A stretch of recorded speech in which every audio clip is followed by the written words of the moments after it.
Muy buenas tardes a todos. Es un placer daros la bienvenida en nombre de las iglesias evangélicas en Vigo, aun cuando estamos en la Iglesia Unida. Estamos de alguna forma en una actividad realizada por diversas iglesias que se ubican en esta ciudad. Entiendo que la mayoría procedéis de alguna de estas iglesias y desde luego, como hemos experimentado tantas veces, cuando hacemos algo y estamos juntos y en armonía, es un tiempo de enorme bendición, ¿verdad?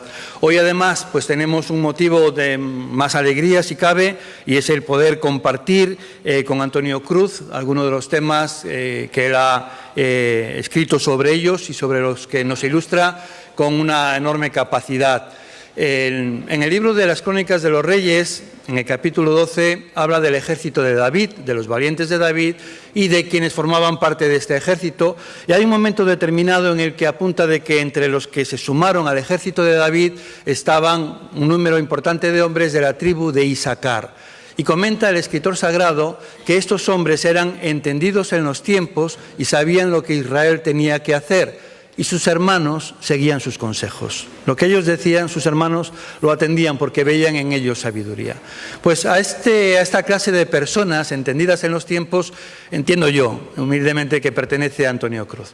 Antonio Cruz tiene un dilatado currículum, tanto a nivel de su carrera profesional como científico. Sabéis que es doctor en biología, catedrático de biología y jefe de seminario de ciencias experimentales del Instituto Investigador Blanchard en Barcelona, investigador del Centro de Recursos de Biodiversidad Animal del Departamento de Biología Animal de la Universidad de Barcelona, y podría cansaros con un currículum sumamente extenso. Destacar únicamente que él ha trabajado hasta, supongo que recientemente, porque aun cuando es joven, ya está jubilado, por lo menos de esta faceta de su vida, y sí que ha publicado en diversos medios, en revistas especializadas, revistas científicas, tanto en España como en Europa.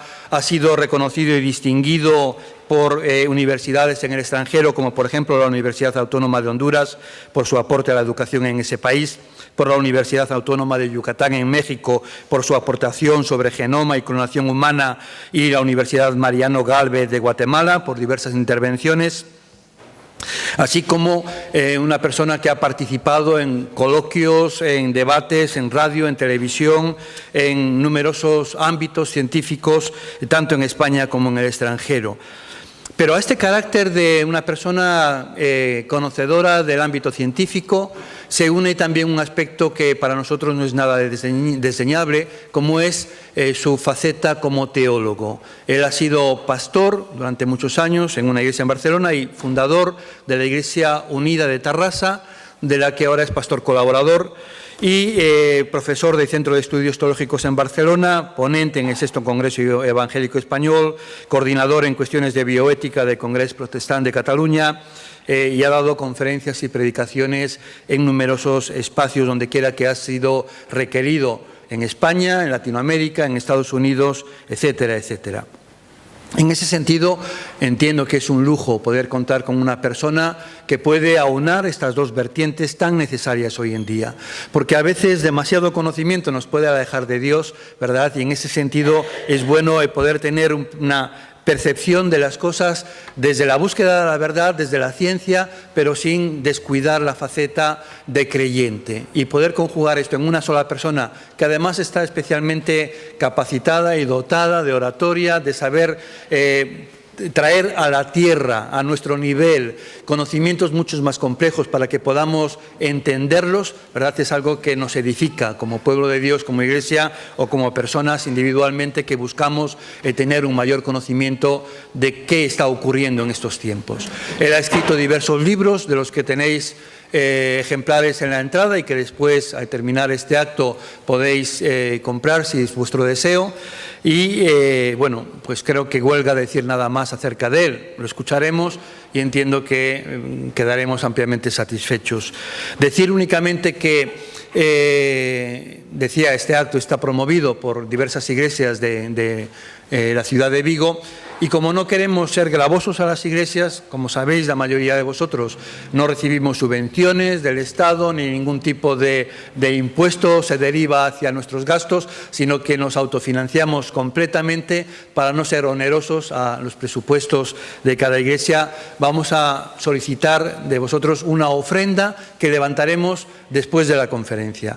Inmediatamente después de la conferencia tendremos un tiempo de coloquio libre, así que si alguien tiene preguntas, si algo no se ha entendido o requiere una mayor aclaración, con toda libertad podréis levantar la mano, se os acercará un micrófono inalámbrico y formuláis vuestras preguntas y Antonio Cruz, estoy convencido de que con mucho gusto intentará dar respuesta. Y después, antes de terminar, tendremos esta ofrenda que evidentemente es totalmente voluntaria. No queremos que nadie se sienta presionado, ni obligado, ni condicionado en ninguna manera. Aquellos que deseamos colaborar para que eventos como este se puedan repetir y realizar, entendemos la necesidad de recursos económicos y colaboraremos con alegría.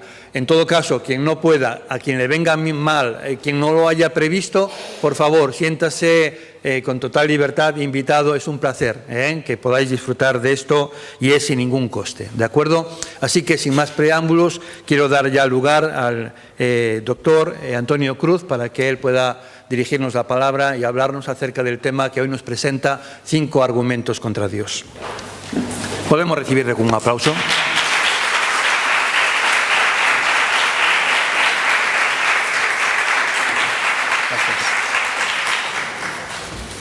Muchas gracias, queridos hermanos.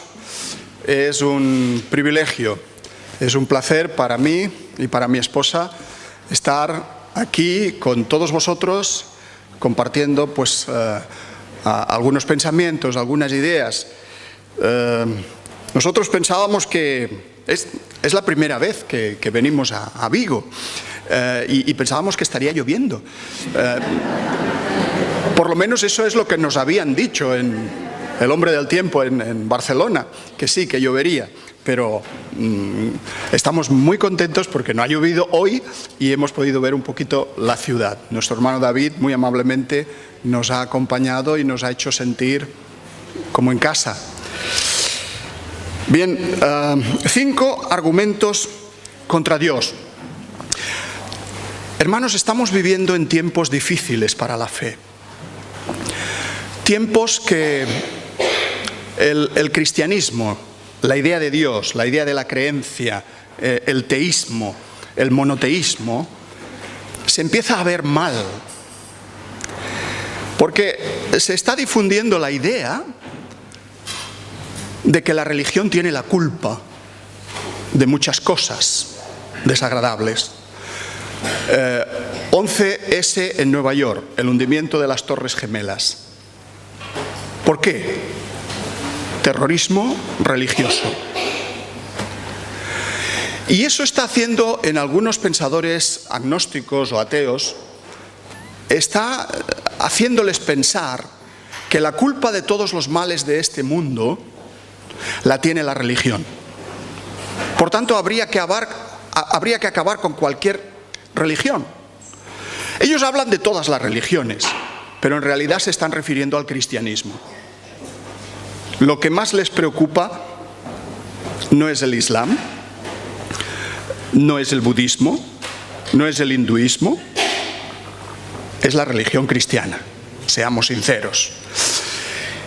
Claro, quizá eso a nosotros no nos afecte mucho en principio, pero a los jóvenes que están en la universidad, sobre todo los jóvenes cristianos que se han educado en iglesias evangélicas, están en la vanguardia del combate, porque muchos profesores cada día les están inculcando que Dios no existe y que el que necesita a Dios para vivir es un débil mental, es una persona que necesita muletas para vivir, necesita apoyarse en esas ideas ilusorias. Creer en Dios sería como creer en el Papá Noel, en Santa Claus, o creer en el ratoncito Pérez.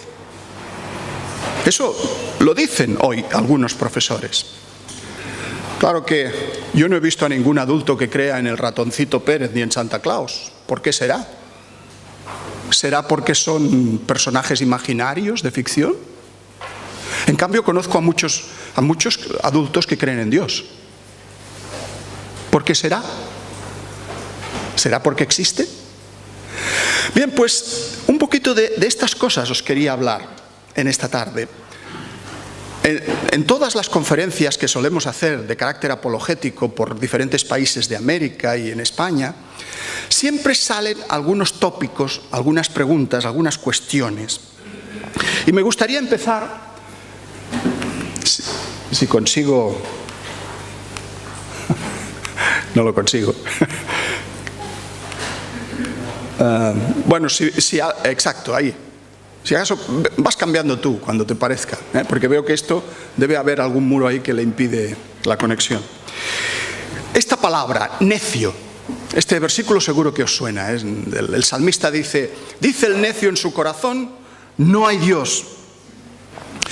Lo que pasa es que no se está refiriendo exactamente, esta palabra necio, no se está refiriendo al ateo intelectual en que podríamos pensar nosotros hoy.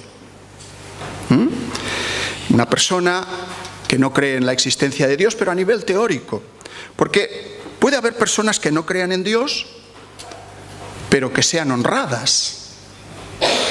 Es decir, que lleven vidas honestas, que procuren vivir correctamente sin creer en Dios. De manera que para nosotros los cristianos, el ateo, el no creyente, no es un enemigo a derrotar. Y esto es algo que debemos ya de entrada asimilarlo. Debemos argumentar contra las ideas ateas, no rechazar a las personas que no creen en Dios. Porque muchos de nosotros pertenecíamos a ese ámbito de los que no creen en Dios, y llegó un momento que creímos. Se trata de criticar las ideas, no de juzgar a las personas. De hecho, la Biblia no suele contemplar casi nunca seriamente a alguien que diga que no hay Dios. La Biblia no contempla a los ateos, que hoy llamaríamos ateos integrales, intelectuales. El necio del salmista es más que el ateo intelectual, es el ateo práctico. Es la persona que vive como si Dios no existiera. No tanto que no crea que existe o no existe, sino como no cree que existe, pues no lo busca. Vive como si no existiera. ¿Y qué sería lo opuesto a necio en la Biblia? Sabio. Sabio, que es... ¿Quién es el sabio? El que teme a Dios. El sabio es el que teme a Dios y guarda sus mandamientos. El que se aparta del mal. Fijaos, esto queda claro en otro salmo. El malo, o el malvado, podríamos decir, por la altivez de su rostro, no busca a Dios. No hay Dios en ninguno de sus pensamientos. Es la persona que dice, bueno, Dios no me va a pedir cuentas. Por tanto, yo vivo mi vida como si Él no estuviera. Hoy hay mucha gente, bastante gente, en algunos sectores, que piensa mucho, pero Dios no está en ninguno de sus pensamientos. El filósofo Christopher Hitchens tiene un libro que titula Dios no es bueno, y refiriéndose a este salmo, dice el necio en su corazón no hay Dios, dice estas palabras son sin sentido, dice Hitchens. Claro, ¿qué va a decir una persona que no cree en la existencia de Dios si le llaman necio, verdad? Pues son palabras sin sentido. En ocasiones, cuando hablo del diseño que muestra la naturaleza y digo que el diseño que se observa en el mundo natural demuestra que hay una mente que ha pensado todas las cosas, una mente que ha planificado una mente inteligente. Algunos estudiantes, algunas personas me replican con estos 5 argumentos que vamos a analizar en esta tarde. El primero, ¿puedes pasar, por favor? Una de las cosas que se me dicen es esta: no tenemos experiencia de ninguna mente que exista fuera de un cuerpo humano, aquí en la Tierra. Por tanto, como mente sin cuerpo, Dios no existe. Dios no puede existir. ¿Entendéis esta pregunta? ¿Verdad? Una mente fuera de un cuerpo, como no tenemos experiencia en la Tierra de ver ninguna mente flotando por ahí, pues Dios como mente sin cuerpo tampoco puede existir. Bueno, fijaos en este argumento. Este argumento es como decir, por ejemplo, que fuera de la Tierra, fuera del planeta Tierra, no puede haber seres inteligentes. Porque todos los seres inteligentes que conocemos viven en la Tierra, están en la Tierra. Y por lo tanto, no puede haber seres inteligentes fuera de la Tierra. Puede que haya seres extraterrestres inteligentes, o puede que no los haya. No lo sabemos. De hecho, la ciencia no ha dicho nada al respecto. La ciencia no ha demostrado nada. Hay gente que cree en su existencia y hay gente que no cree, pero la ciencia no ha demostrado nada en ese sentido. Puede que haya o puede que no haya. Pero, de cualquier manera, ese argumento no es un argumento que parezca muy lógico. Negar la posibilidad de la existencia de inteligencia extraterrestre en algún rincón del universo, porque no tenemos constancia de ello ahora aquí en la Tierra, se parece mucho a ese otro argumento de decir: es como negar la existencia de Dios porque nadie le ha visto jamás. Hay ahí un cierto parecido. Pero eso, desde el punto de vista filosófico, es un argumento muy pobre. Es un argumento muy débil. Porque Dios puede existir aunque ningún ser humano le haya visto jamás. Le haya visto directamente, con los ojos. Por otro lado, también tendríamos que decir que si Dios estuviera limitado a un cuerpo físico, no sería Dios. Porque Dios no tiene límites. Dios puede manifestarse como quiera. Dios puede manifestarse a través de las personas, pero Dios no puede limitarse a un cuerpo físico. Como dice el evangelista Juan, Dios es espíritu, y los que le adoran en espíritu y en verdad es necesario que le adoren.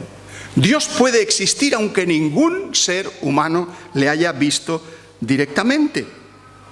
Y esto es lo que podríamos responder cuando se nos formulan esas preguntas, desde la sola razón, desde la razón, no mediante argumentos bíblicos. Porque, hermanos, la Biblia es muy importante para nosotros, fundamental, decisiva. Pero la Biblia, para un no creyente, no sirve de argumento.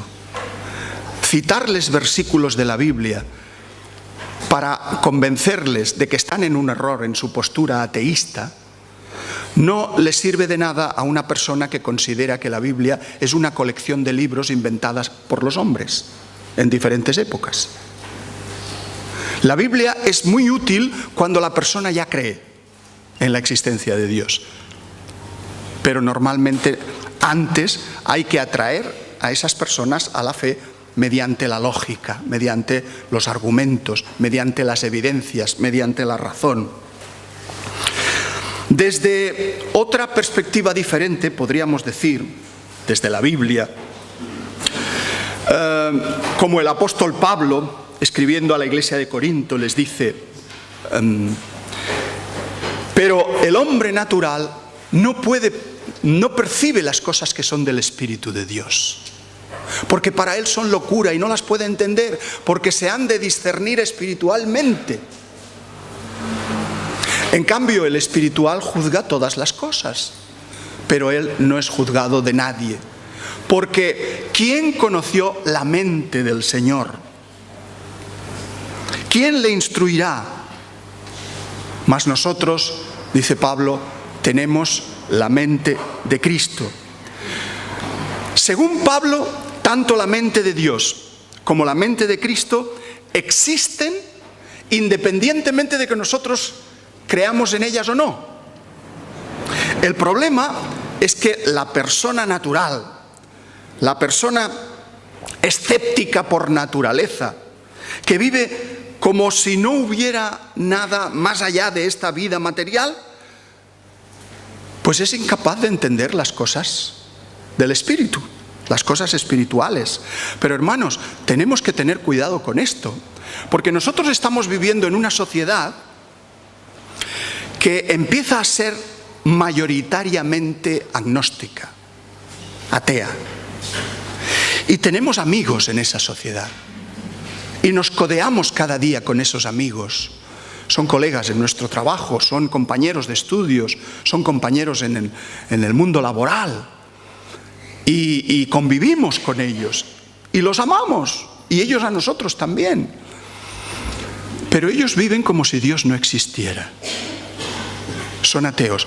Y eso a veces se nos puede contagiar. Nosotros queremos ser amigos, les amamos. Y sin darnos cuenta vivimos cada día un poco más como viven ellos, sin Dios, sin fe y sin esperanza. Tenemos que estar alerta frente a esta cuestión, porque es muy fácil llegar a involucrarse con las cosas del mundo, acostumbrarse a las ideas del mundo, a las actitudes de la gente de la calle e ir poco a poco borrando la dimensión trascendente de nuestra vida, de nuestra existencia. Por tanto, debemos pedirle a Dios que nos dé la mente del Señor, la mente de Cristo, porque solo cuando Él vive dentro de nosotros estamos preparados para replicar, para responder con nuestra actitud, con nuestras palabras, para defendernos de las cosas materiales, de las dudas, del escepticismo. Otra cuestión, la segunda. A veces se me dice, si Dios quiere que el ser humano crea en Él, ¿por qué no lo ha hecho más evidente? ¿Por qué no se muestra con más claridad al ser humano? ¿Por qué permanece escondido? ¿Por qué no se deja ver claramente? ¿Qué podemos decir a esto? Bueno, Dios no está tan oculto como a veces se suele decir. Dios no está tan oculto como para que nadie pueda creer en Él. De hecho, si pensamos fríamente, la mayor parte de la población del mundo actual todavía sigue creyendo en la existencia de Dios. Hay en el mundo más de 2.000 millones de cristianos, sin contar los creyentes de las demás religiones monoteístas, los judíos y los musulmanes. Es verdad que Dios no resulta tan evidente para nosotros como puede serlo un árbol, una roca o una mariposa, porque Dios no es nada material. Pero, ¿por qué recriminarle a Dios cómo tiene que manifestarse ante nosotros? ¿Quién es el hombre para decirle a Dios cómo tiene que comportarse? Dios puede tener alguna buena razón para permanecer oculto de la manera en que lo hace. Aunque yo creo que Dios no está tan oculto como se dice. Por ejemplo, el apóstol Pablo decía que las cosas invisibles de Dios, como su eterno poder y deidad, se hacen claramente visibles por medio de las cosas hechas. Precisamente lo que dice hoy el movimiento del diseño inteligente es que la ciencia humana actual, la ciencia creada por el hombre, ha llegado a una frontera, ha llegado a un límite que no puede traspasar. Y lo que se vislumbra más allá de ese límite, más allá de esa frontera, más allá de la estructura íntima de la materia, más allá de la estructura del ADN, el famoso ácido desoxirribonucleico, más allá del ARN, más allá de las proteínas, más allá del fundamento de las leyes que rigen el universo, es información, complejidad, planificación, inteligencia. Esto es lo que hoy, queridos hermanos, está descubriendo la ciencia. Y esto era lo último que cabría esperar, según los planteamientos naturalistas de la ciencia durante todo el siglo XX y durante principios del siglo XXI. Pensad que durante todo el siglo XIX se pensó que el mundo era eterno. ¿Os acordáis de aquella frase que se nos explicaba en la escuela? La energía ni se crea ni se destruye, solo se transforma. Por lo tanto, Dios no ha podido crear la energía porque no se crea ni se destruye, solo se transforma. Y luego vino Einstein y dijo que la energía era como la masa y estaba relacionada con la velocidad de la luz, en su famosa teoría de la relatividad. Pues todo lo que se creyó durante muchos años, desde el punto de vista de los científicos de la época, de que el mundo no había sido creado, de que el mundo era eterno, que la materia había existido siempre, resulta que viene un científico, Georges Lemaitre, y dice: yo creo que hubo una gran explosión y ahí apareció todo. Esa es la teoría, la famosa teoría del Big Bang, de la gran explosión. Hoy esa teoría es aceptada por el 99% de los científicos. Hay algún escéptico que todavía duda de ella, pero actualmente la ciencia acepta que el mundo fue creado. Lo más opuesto a lo que cabría esperar. ¿Y esto qué nos enseña? ¿Qué nos dice?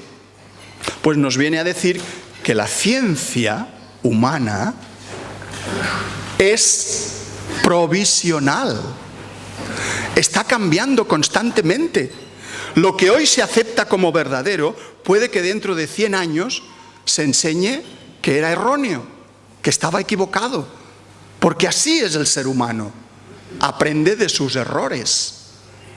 De manera que hoy la ciencia está diciendo: no hay solo materia.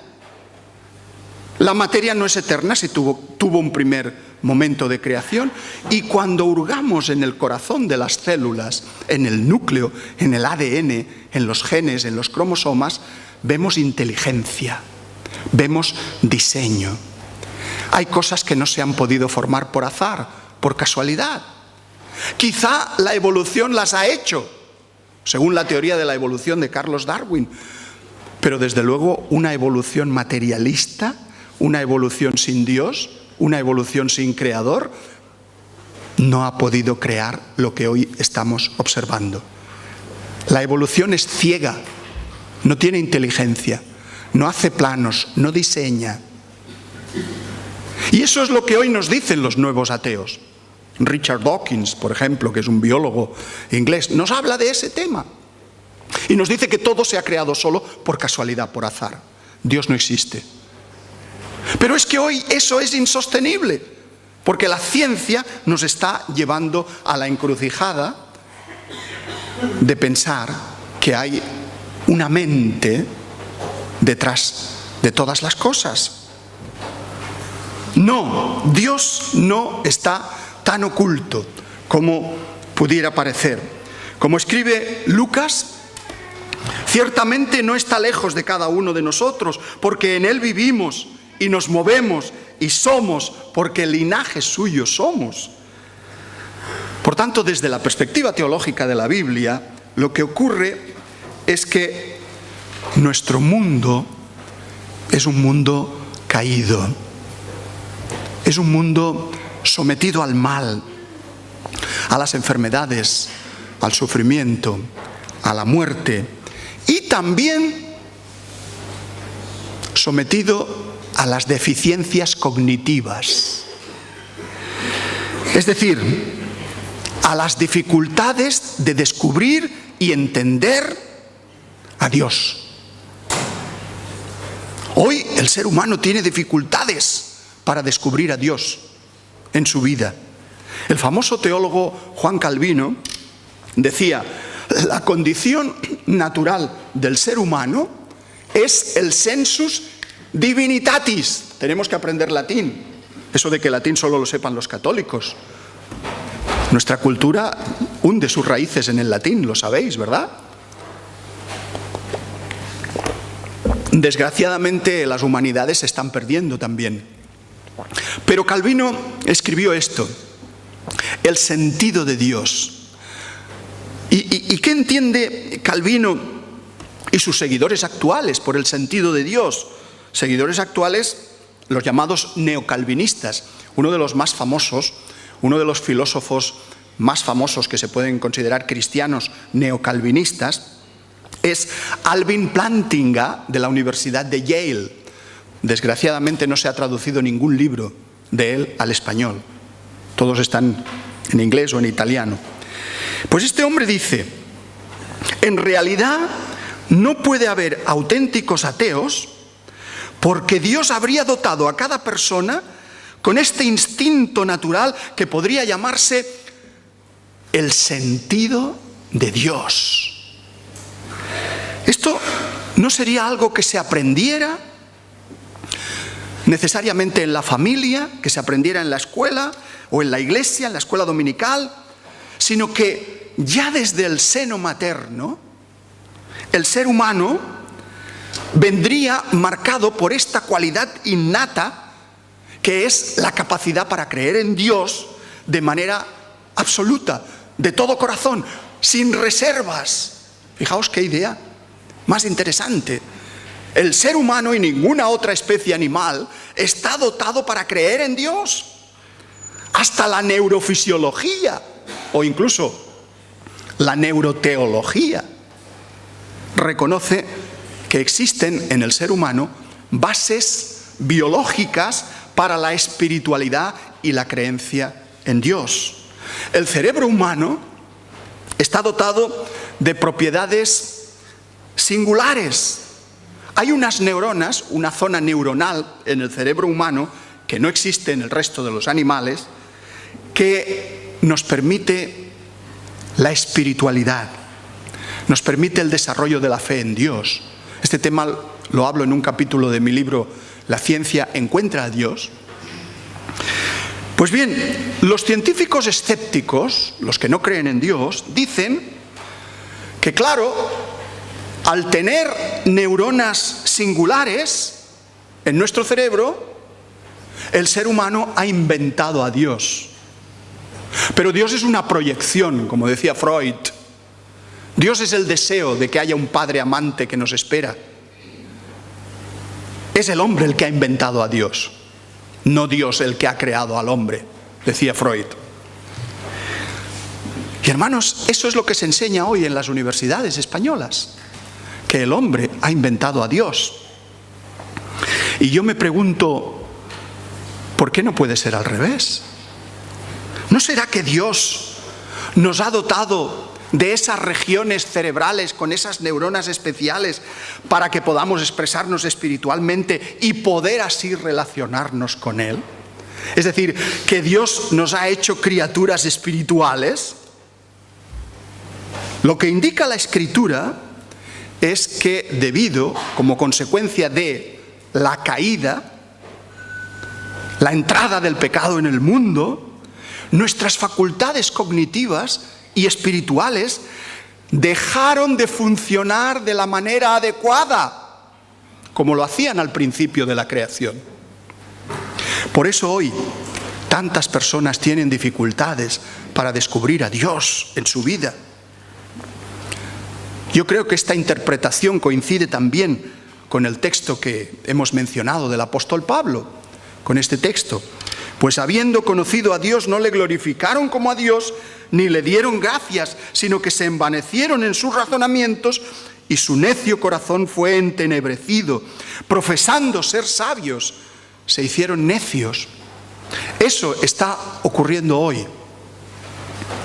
De manera que actualmente, para descubrir a Dios, tenemos que limpiar primero en las personas aquel sensus divinitatis, aquel sentido de Dios con el que fuimos creados, que se habría manchado, que se habría ocultado durante siglos de rebeldía humana, de apatía espiritual, de costumbres materialistas.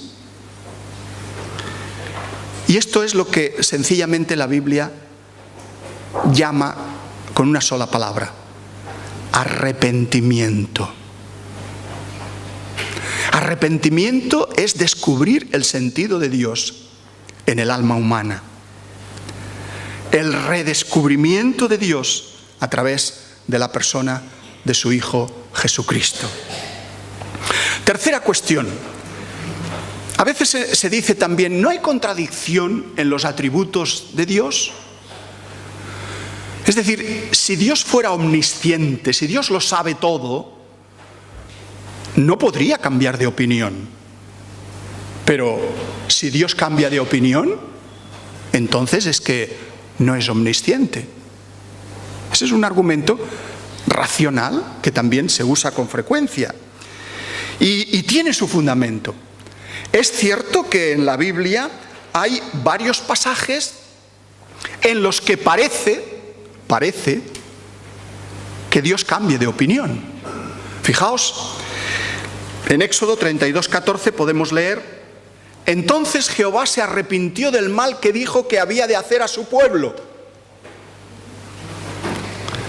Es evidente que si Dios lo sabe todo, si Dios es eterno y es inmutable, no va a cambiar de opinión, en el sentido de arrepentirse de algo o de reconocer que estaba equivocado. Dios no se puede equivocar.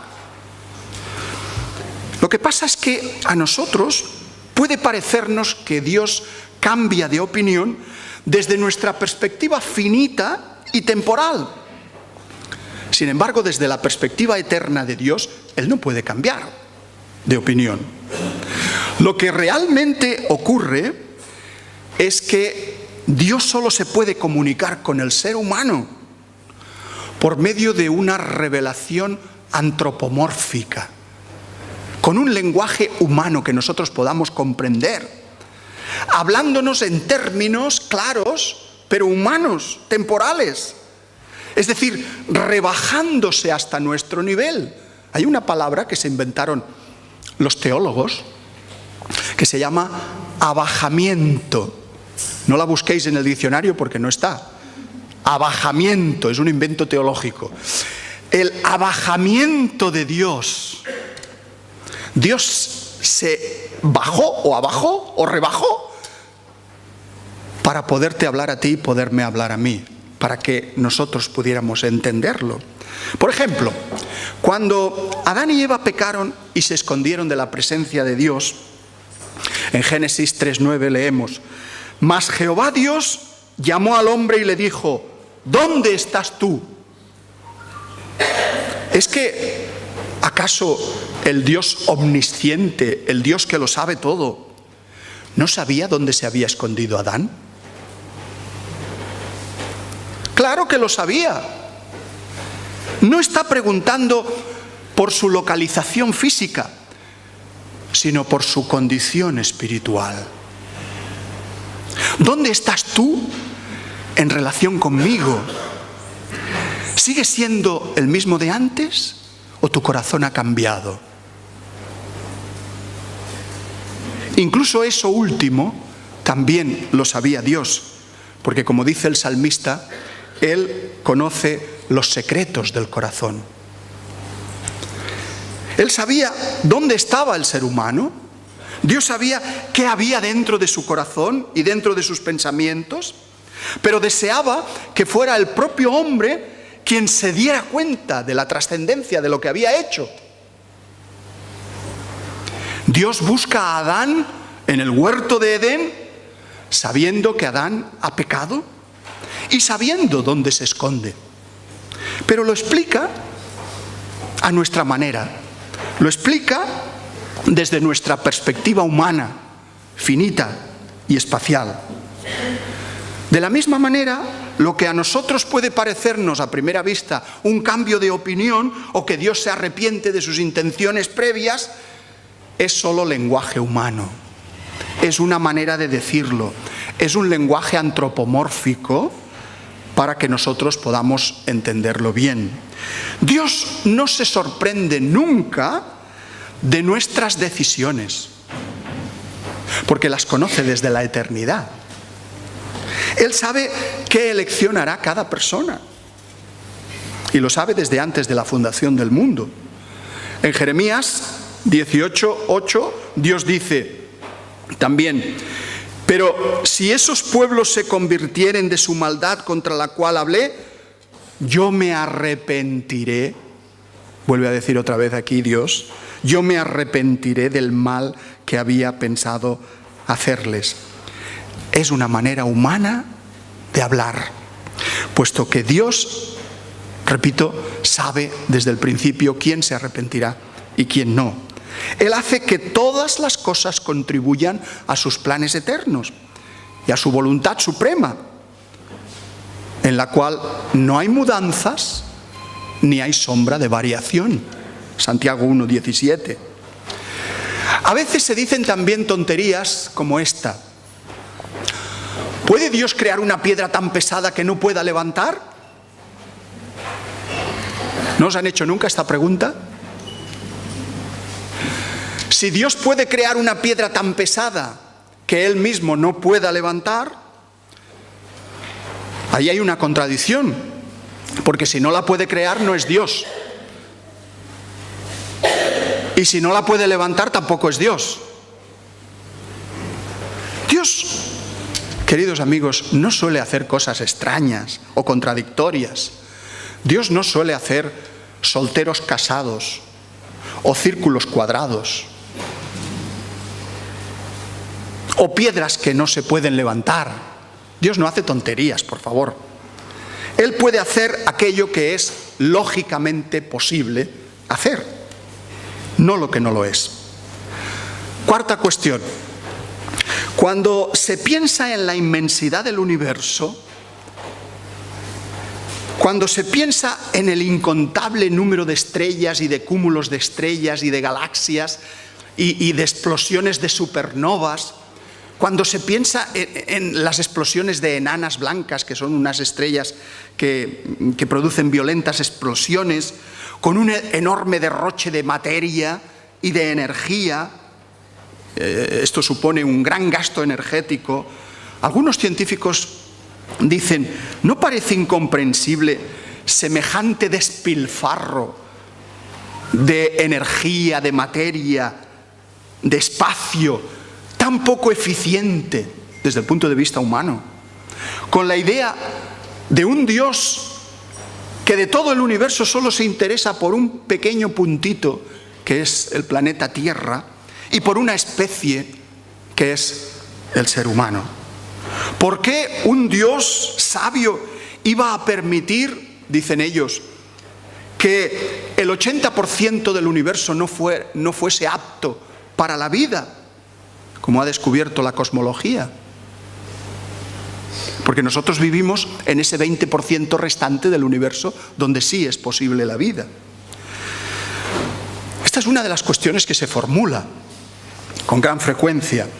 Bueno, yo creo que todo depende de qué concepto tengamos de Dios. ¿Cómo concebimos al creador del cosmos?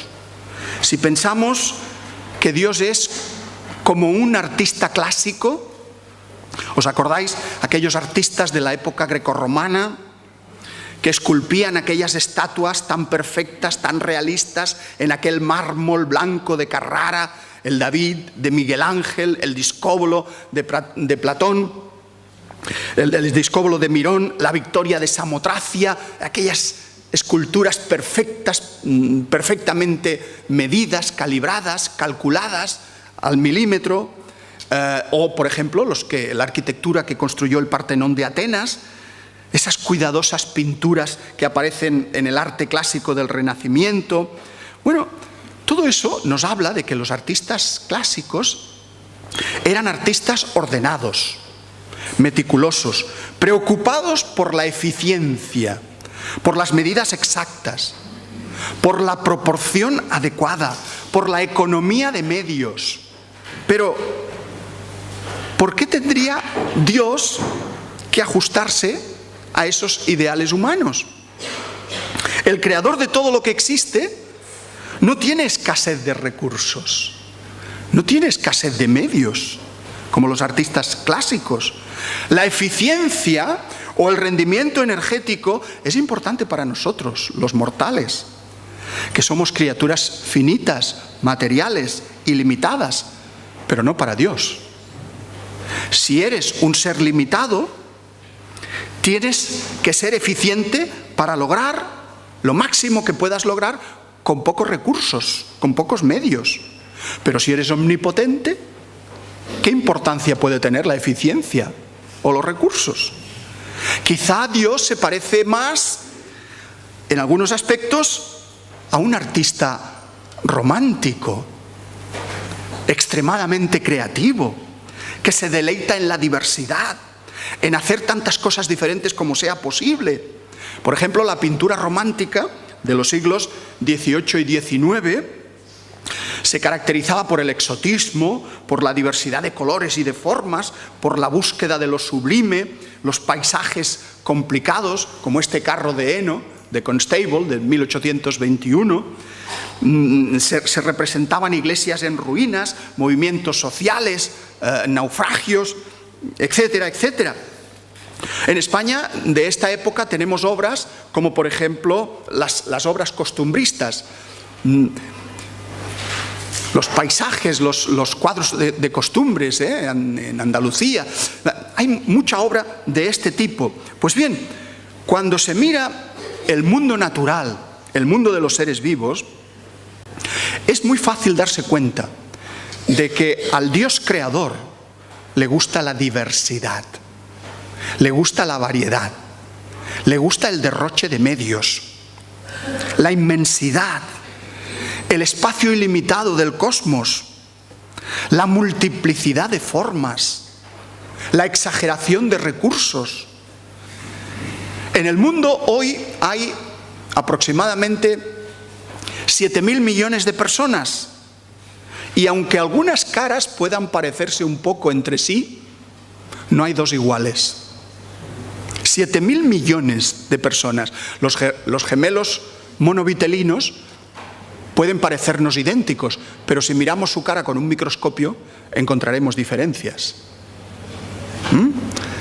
7.000 millones de personas. ¿Qué nos dice esto? Parece que a Dios le gusta la diversidad, le gusta la variedad. Por otro lado, todos estos argumentos que nos presentan a veces presuponen lo que Dios debería haber hecho, o aquello que Dios debería pensar, o lo que Dios debería ser según nuestro criterio humano. Pero en realidad no hay razón para creer que nosotros podamos saber tal cosa, estas cosas. Que exista esta increíble inmensidad cósmica o la enorme diversidad biológica que observamos en los seres vivos no es un argumento contra la existencia de Dios.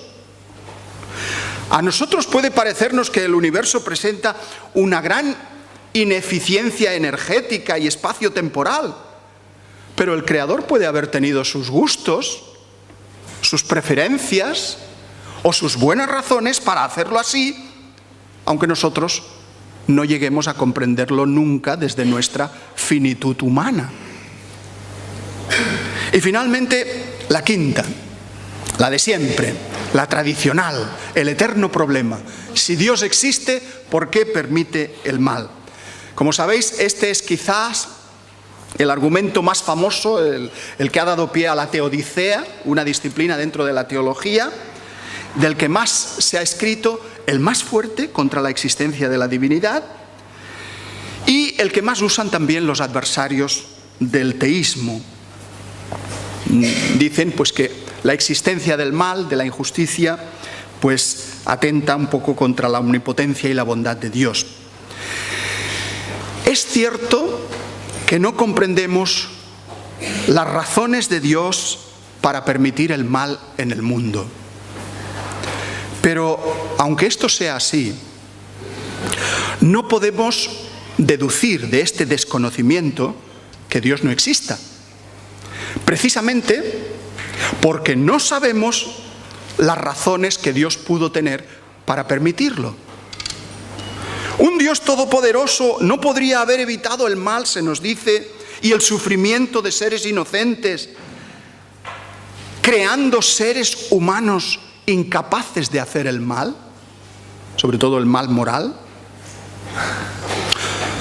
Sí, podría haberlo hecho, porque es Dios, Dios podría haberlo hecho, pero esos seres que nunca cometieran pecado, que nunca cometieran males, serían cualquier otra cosa menos humanos.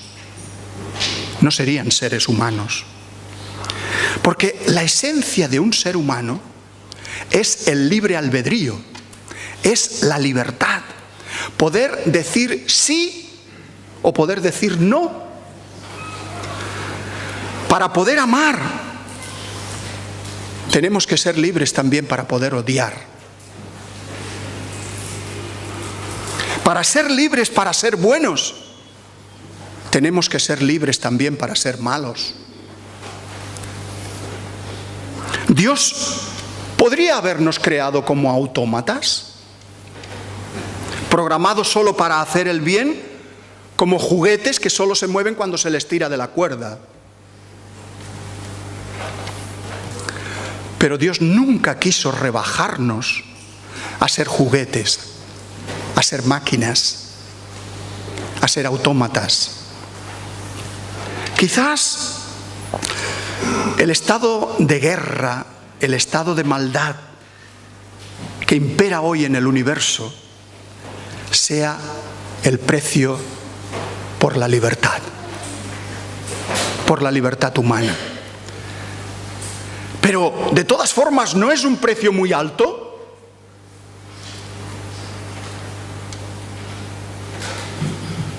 ¿Qué hace Dios colgando en una cruz? ¿No es un precio muy alto? No es solo solidaridad con el sufrimiento humano, como se suele decir. Jesucristo en la cruz, Dios hecho hombre, muriendo por la humanidad, es la expiación de nuestro pecado, y cuando Dios le resucitó, ahí empezó la derrota del mal y de la muerte. Eso es lo que dice el cristianismo. Cristo en la cruz es la respuesta al problema del mal en el mundo. Este mal tiene los días contados. Por otro lado, cuando nos damos la vuelta y miramos a quienes nos formulan estas preguntas, curiosamente, quienes acusan a los creyentes de que nosotros no podemos explicar el problema del mal,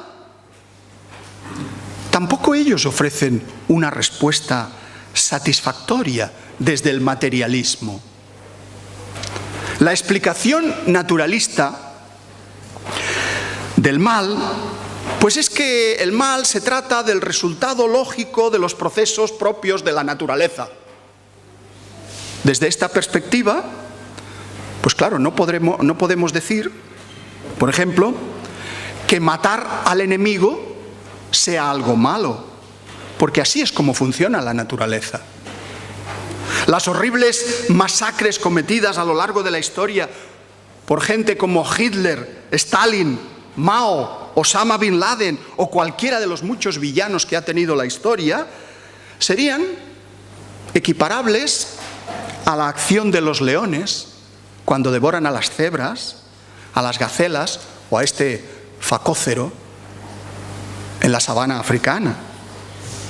La hostilidad hacia los extraños, hacia los extranjeros, habría que entenderla, según dice Richard Dawkins, como el esfuerzo de los genes, de nuestros genes, por asegurarse su supervivencia.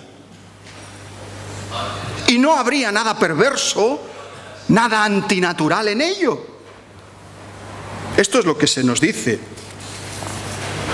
Sin embargo, hermanos, desde la fe cristiana, lo que hicieron todos estos dictadores asesinos fue algo profundamente perverso, profundamente horroroso, maligno.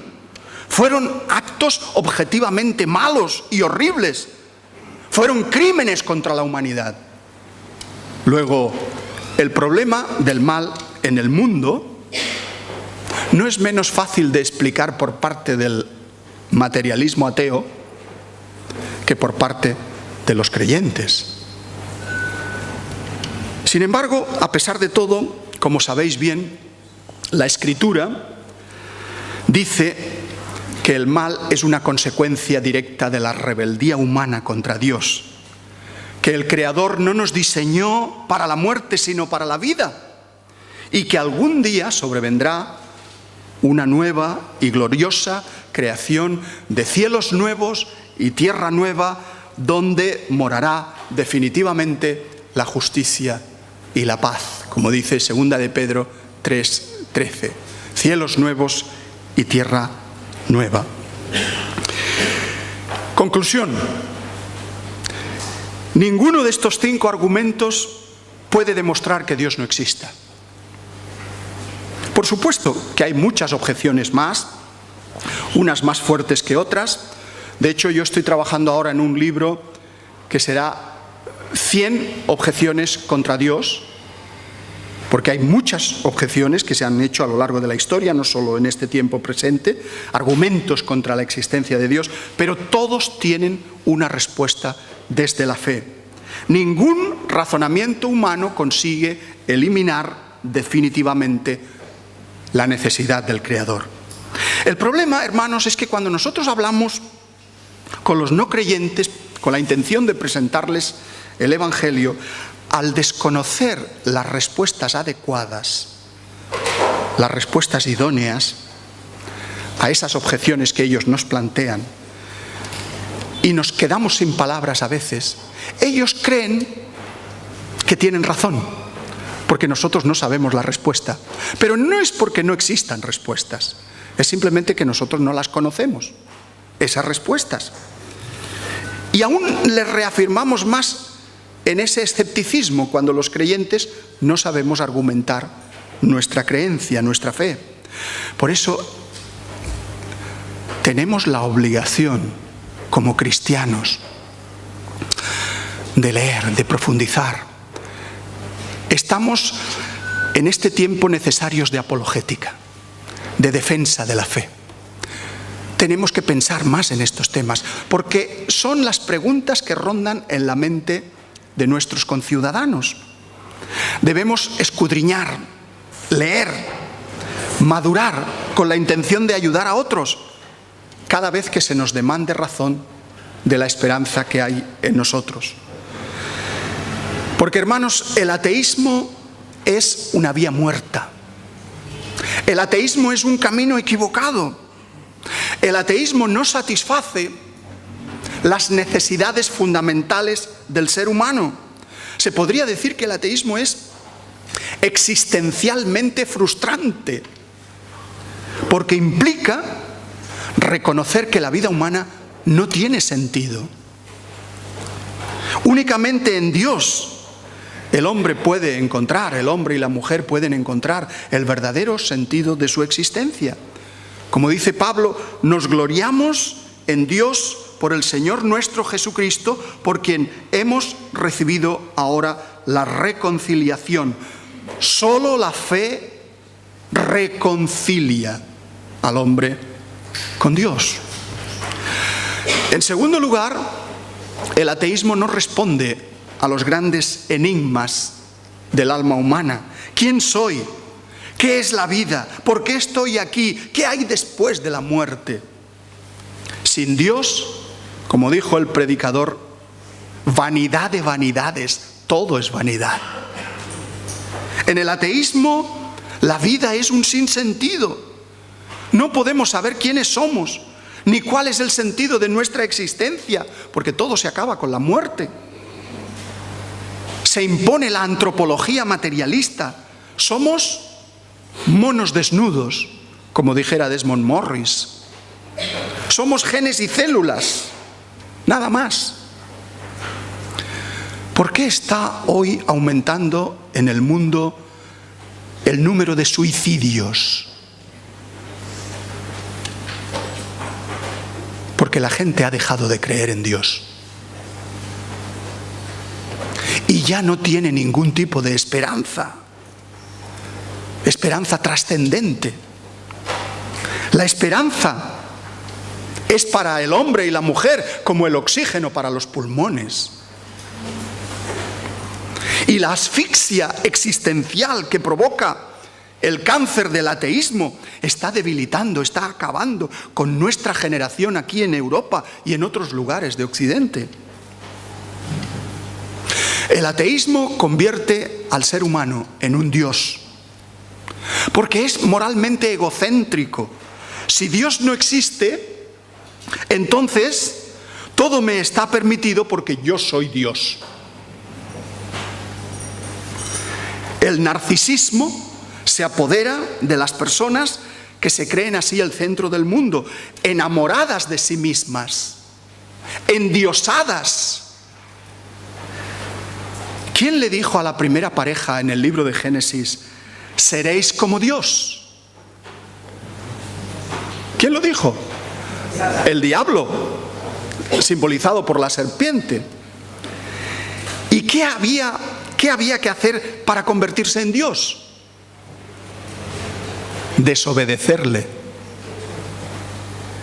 Esta manera de entender la vida humana, dando prioridad absoluta a lo propio, a lo inmediato, a lo cotidiano, repercute negativamente en la creencia en el más allá.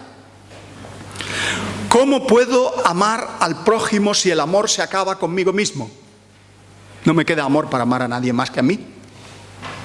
¿Cómo preocuparle de los otros cuando el interés en el yo lo acapara todo? No existe filosofía de la vida más antisolidaria que el narcisismo contemporáneo. Y por último, el ateísmo genera fragilidad en todas las relaciones humanas. Conduce al individualismo y al egoísmo. Hace 20 años escribí estas palabras en mi primer libro que se titulaba Posmodernidad, en la página 69. La cultura del placer es la responsable de este individualismo posmoderno. El hedonismo tiende a destruir lo social al promover el aislamiento. Hoy cada cual busca su propio bienestar sin pensar demasiado en el de los demás. Cada uno se hace responsable de su propia vida, busca su propia verdad. Los ideales y valores sociales menguan mientras se produce un aumento descarado del propio interés, la liberación personal, la búsqueda del yo, el énfasis en todo lo relacionado con el cuerpo y el sexo, se mitifica lo privado y se destruye lo público. Pues bien, hoy, 2 décadas después de que escribiera aquello, la corrupción, la evasión de impuestos, los paraísos fiscales, la deslealtad, las crisis conyugales y familiares han incrementado el individualismo hasta extremos insospechados. Y con frecuencia oímos decir, es que yo no necesito a Dios. Como si la fe dependiera de las necesidades o de las apetencias de cada persona. La existencia de Dios no depende de los apetitos humanos. Hoy vemos ejemplos de esta fragilidad en todas las relaciones humanas, en las crisis de fidelidad. No solo en el matrimonio, sino también profesionales, sociales, eclesiales, espirituales. Inestabilidad social, rechazo a todo compromiso estable y duradero. Alguien ha dicho que hoy lo único que existe a largo plazo son las hipotecas. Y esta fragilidad en las relaciones humanas, ¿qué genera? ¿Qué produce? Agresividad, violencia, corrupción, furor y afán destructivo. Hoy estamos viendo un furor cristianicida. Los cristianos tienen la culpa de todo. Esto recuerda a los días de Nerón. Los cristianos incendiaron Roma. Era mentira, como hoy también es mentira. Desde las filas ateas, ese afán cristianicida, sobre todo en Europa, pero también en otros rincones, en otros lugares de Occidente, y ese afán cristianicida no nos va a salir gratis. Hermanos, yo creo que Europa va a pagar por lo que está haciendo. Europa ha vendido su alma al diablo y ya estamos sufriendo las consecuencias. Porque lo primero que se está perdiendo en nuestras sociedades del viejo mundo es la ética del amor y del respeto al prójimo. Ahí los refugiados se mueren de hambre frente al gran palacio de Europa. ¿No era Europa una democracia? ¿No era la tierra de las libertades, del respeto, de la solidaridad, del amor al prójimo? Hemos perdido nuestras raíces cristianas, nuestros valores cristianos. Estas son algunas de las razones que me han llevado a escribir el libro Nuevo Ateísmo, es decir, poner un granito de arena para ayudar en nuestras congregaciones, sobre todo a los jóvenes cristianos, en su trabajo de evangelización, que ellos son los que viven en ambientes más alejados de lo espiritual. Una de las imágenes más famosas de nuestra época fue esta que se tomó en el año 1990, la tomó una nave espacial, la sonda espacial Voyager, mientras viajaba por el sistema solar exterior, fuera de la Tierra, y se veía la Tierra como un pequeño puntito que alguien llamó un punto azul pálido. Ese puntito que señala la flecha, que apenas se ve, ese puntito es la Tierra. El conocido en aquella época, el conocido astrónomo Carl Sagan, escribió: aquella solitaria mota en la gran oscuridad cósmica lo ponía todo en su debida perspectiva. En realidad, lo que quería decir Sagan, y después lo matizó, es que somos insignificantes comparados con la inmensidad del universo y que estamos solos en el universo. No esperemos que de ninguna parte venga nadie a ayudarnos. Yo creo, hermanos, cuando contemplo ese punto azul pálido, que Carl Sagan estaba equivocado y que el apóstol Pablo tenía razón. Y que el salmista también tenía razón cuando escribió: cuando veo tus cielos, obra de tus dedos, la luna y las estrellas que tú formaste, digo, ¿qué es el hombre para que tengas de él memoria? Los seres humanos somos parte de la creación de Dios y hemos sido amados por Él desde la eternidad. Nuestras vidas están diseñadas y ungidas por la trascendencia.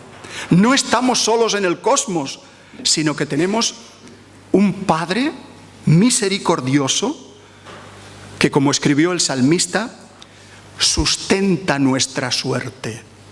Salmo 16:5. Dios sustenta nuestra suerte. Y esto significa que nosotros podemos ser relevantes, podemos ser importantes, somos importantes para Dios. Muchas gracias por vuestra atención y que Dios os bendiga.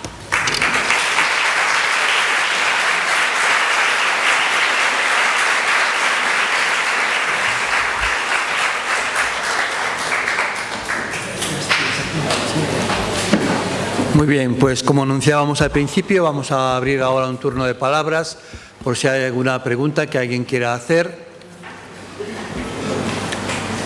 Tenemos un micrófono dispuesto.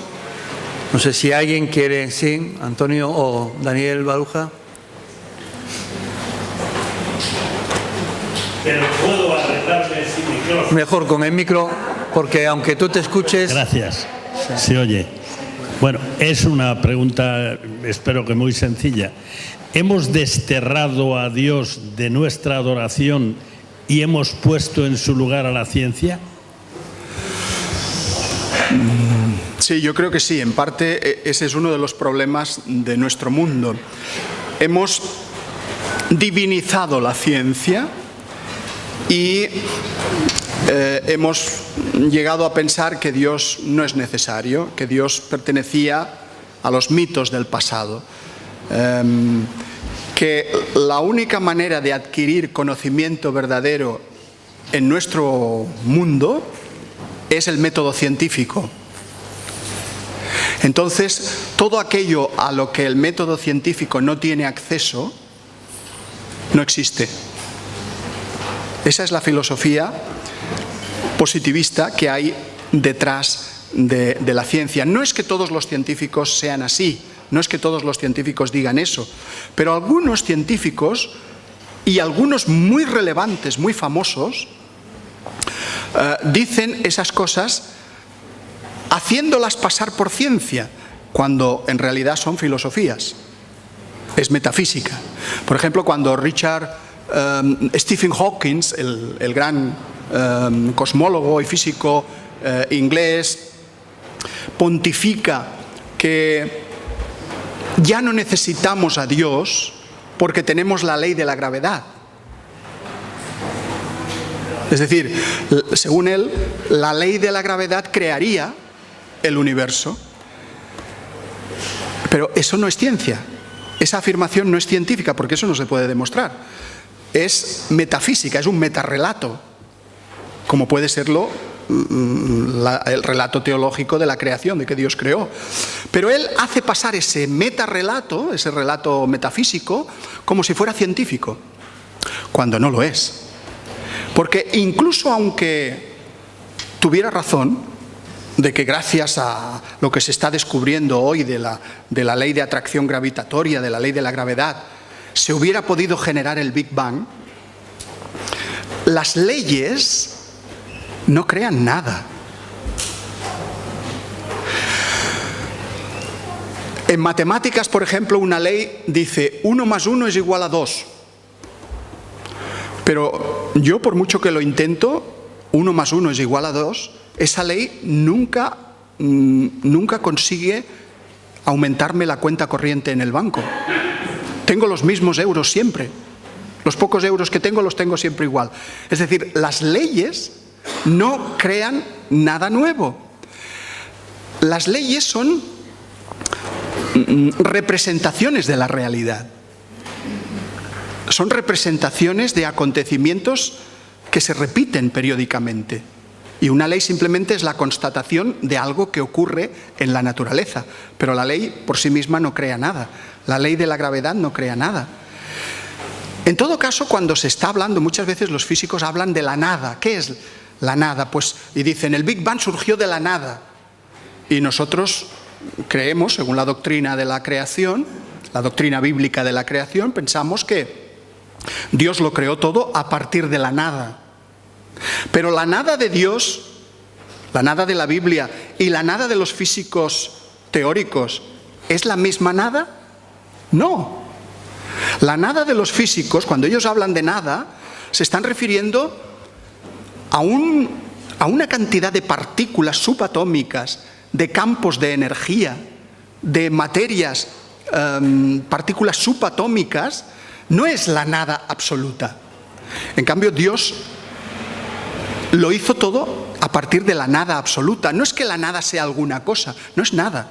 O sea, Dios lo que hace es llamar a la existencia, al ser, a los seres, desde la nada, pero la nada absoluta, no la nada de las partículas, no la nada de la energía. O sea que Dios cuando crea, Dios crea el espacio, la materia, la energía y el tiempo. El tiempo. Eso es lo que Dios hace aparecer en la creación. Y eso no tiene nada que ver con lo que descubre la física, porque la física jamás podrá demostrar que los objetos físicos han salido de algo no físico, que no existe, de la nada absoluta. O sea, aunque fuera verdad la teoría de Hawkins, Dios seguiría siendo necesario. Aunque fuera verdad la teoría del multiverso, algunos físicos, otros, dicen que este universo en el que vivimos en realidad no es el único universo, hay otros mundos, y los mundos aparecen como pompas de jabón, y hay infinitos universos. Y entonces no es nada extraño que en nuestro universo exista ese ajuste fino, esas leyes que permiten la vida. No es nada extraño que existamos nosotros, algo tan improbable como el ser humano, como el cerebro humano, por azar, por casualidad, porque si existen todos los mundos posibles, tenía que existir uno donde existiéramos nosotros. Pero suponiendo que esa teoría, que tampoco es una teoría física, científica, es metafísica, porque jamás se podrá averiguar si existen esos otros mundos. Ni siquiera hemos podido recorrer nuestro universo, no sabemos lo que hay al final del universo, ¿cómo vamos a saber si existen otros? No tenemos acceso, la ciencia no tiene acceso a eso. Pero bueno, suponiendo que esos físicos que piensan que formamos parte de un multiverso tuvieran razón, Dios seguiría siendo necesario para crear la materia, la energía, el espacio y el tiempo de esos universos. Sin Dios no existe nada de nada. Si hoy estamos aquí es porque Dios nos sustenta providentemente. Si Dios cerrara su puño, se extinguiría todo. Dios crea la vida porque Él es la fuente de la vida y la mantiene palpitando mientras Él quiera, en tanto en cuanto Él quiera. Dios es el origen de todo. Sin Dios no hay nada. Hemos entendido bien que si falta la referencia de Dios, nos quedamos sin ninguna referencia estable. Exacto, así es. Sin Dios no hay referencias, no hay sentido. ¿Más preguntas? Este punto de partida tendría que ser Dios en sí mismo, tendría que ser el amor como materia absoluta o el autor y creador de toda la materia. Lo único que podría sustentar la creación en sí es ese ser que no tiene materia en sí, pero que es toda la energía en él, el amor. Sí, esa es una cuestión muy interesante. ¿Por qué creó Dios? ¿Acaso tenía necesidad de nosotros? ¿Tenía Dios necesidad de su creación? Pues si Dios tenía necesidad de nosotros, no era Dios. Dios no tiene necesidad. Dios es el absoluto, es la perfección. Entonces, más bien hay que interpretar la pregunta en el sentido que usted le da. Dios es la fuente del ser, es la fuente de la vida. Y como es la fuente de todo, es la fuente del amor. O sea, Dios crea por amor. Eso es lo que da a entender la Escritura. Dios crea por amor, no porque Él tenga alguna necesidad. Y por amor elige a un pueblo de la humanidad, el pueblo hebreo. A veces alguien dice, bueno, pero eso es un poco clasista, ¿no? Es un poco xenófobo. Elegir a un pueblo es rechazar a los demás. De alguna manera eso justificaría que también en la Iglesia elige a algunos, los apóstoles, los 12 apóstoles. Jesús también eligió a algunos y rechazó a otros. Y eso sería una base para la discriminación, ¿no? Es un Dios poco justo, ¿no? Pero eso es malinterpretar todo el mensaje de la Escritura, porque Dios elige a un pueblo no para concederle un privilegio, no para decirle tú eres mejor, tú te lo mereces. Israel no se lo merecía, en absoluto. Y muchas veces le dio la espalda a Dios. Elegir a un pueblo implica, ante todo, una grave responsabilidad sobre ese pueblo, porque ese pueblo fue elegido para servir al resto de la humanidad. Y los cristianos estamos aquí para servir al resto de la humanidad. Puedes mirarlo como un privilegio, pero en realidad es una tremenda responsabilidad, de la que algún día se nos pedirá cuenta. ¿Tú qué hiciste con tus medios, con lo que tú tenías a mano para llevar el Evangelio? Es una tremenda responsabilidad la elección. No es en el sentido de pensar, bueno, es un gran privilegio, es una cosa clasista, racista. No, nada de eso. Dios se manifiesta al ser humano y elige unos humanos y los hace responsables. Y cuando esos humanos se portan mal, le dan la espalda a Dios y actúan como los otros que no creen en Dios, Dios los castiga de igual manera. Ese es uno de los argumentos que también se nos ofrece contra Dios. ¿Cómo el Dios de amor de la Biblia hizo aquella limpieza étnica con los cananeos? Y pasó a filo de espada a hombres, mujeres y niños del pueblo cananeo. ¿Cómo podemos justificar a ese Dios? Eso es lo que dice Richard Dawkins en El espejismo de Dios, en su libro. Ahí hay mucha tela que explicar. Es decir, si uno analiza hermenéuticamente el relato del Antiguo Testamento, del libro de Jueces, Josué, Jueces, que es donde se relata esto, uno se da cuenta de que hirió a filo de espada es como una frase hecha que se repite muchas veces. En un solo capítulo se repite 10 veces. Sin embargo, en el mismo capítulo se dice que el pueblo de Israel se les dan unas instrucciones para la guerra. Y una de las cosas que se dice ahí es que no matarás al indefenso.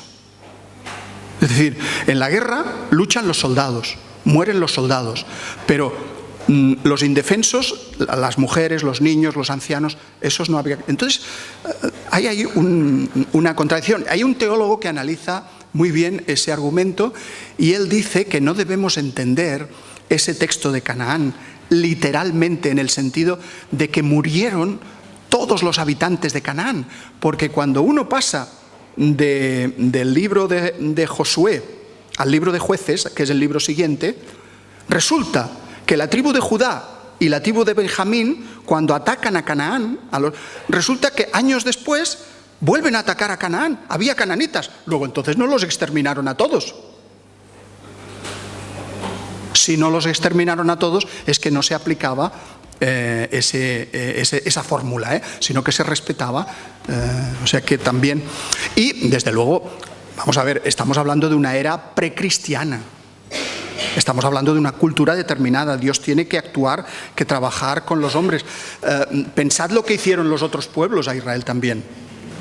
Porque los babilonios vinieron y se los llevaron cautivos. Y eso con Nabucodonosor y después con Ciro, pues ocurrió varias veces, como sabéis. Entonces, era la época de esas cosas, ¿no? Y entonces no podemos juzgar. O sea, lo que no quieren comprender los nuevos ateos es que el Dios de amor y de misericordia que fácilmente se aprecia en Jesucristo del Nuevo Testamento es el mismo Dios de justicia del Antiguo Testamento. No hay dos dioses, es el mismo. Y eso es lo que molesta. La gente hoy se convertiría si Dios fuese solo amor. Pero si Dios es justicia, eso ya no gusta tanto. Ese es el... Sí, aquí delante. No, sí, había visto tu mano, pero... Bueno, una pregunta que sería la siguiente. Bueno, Dios es bueno y Dios creó el mundo, el universo y vio que era bueno. Entonces, si Dios es bueno y todo lo que Él crea es bueno, ¿cómo puede aparecer el mal? Según la Biblia, por la rebeldía del ser humano.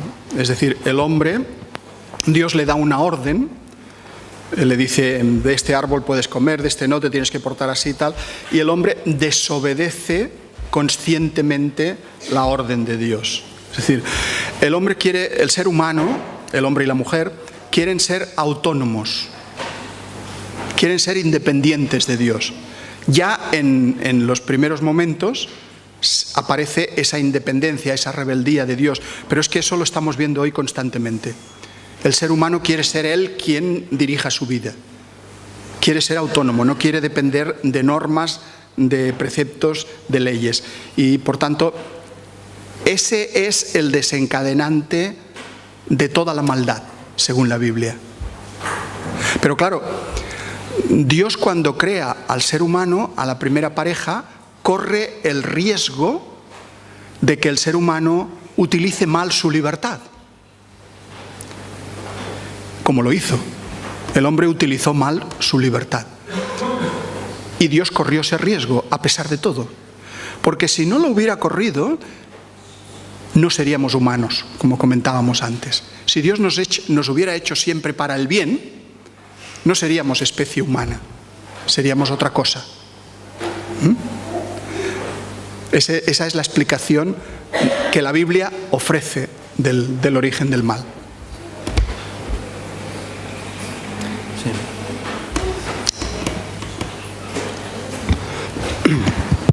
Sí.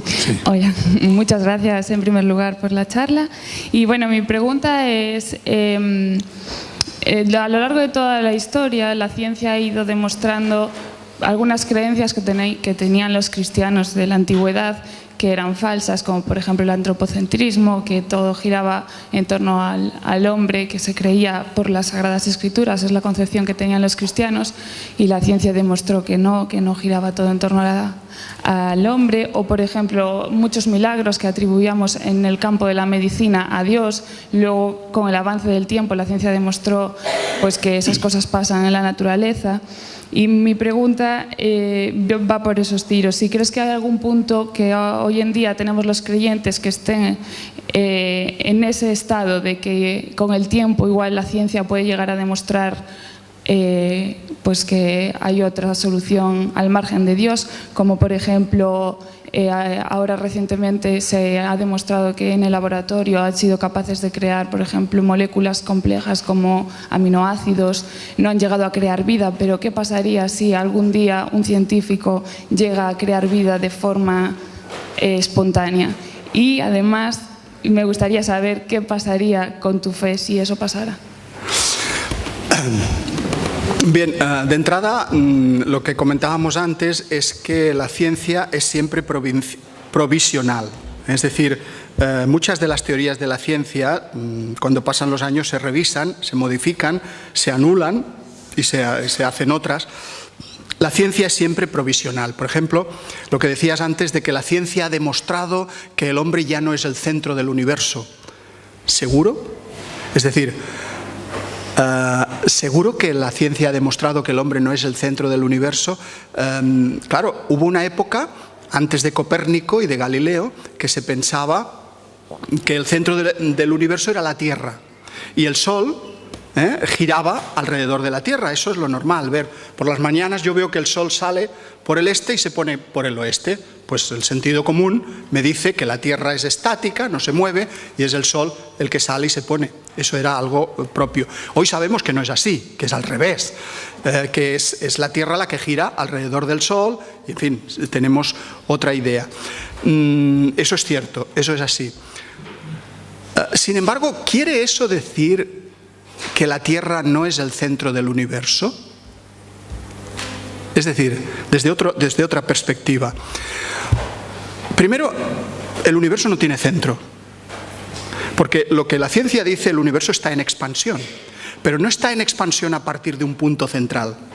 Está en expansión todo, el espacio, el tiempo, la materia, todo está en expansión. Por lo tanto, no hay centro del universo.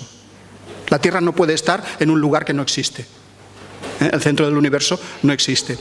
Luego, una de las cosas que se ha dicho también por parte de la ciencia es que si Galileo demostró que no estamos en el centro del universo, Darwin demostró que el ser humano no es la mejor especie animal, sino que es un producto más de la evolución y lo bajó de ese pedestal.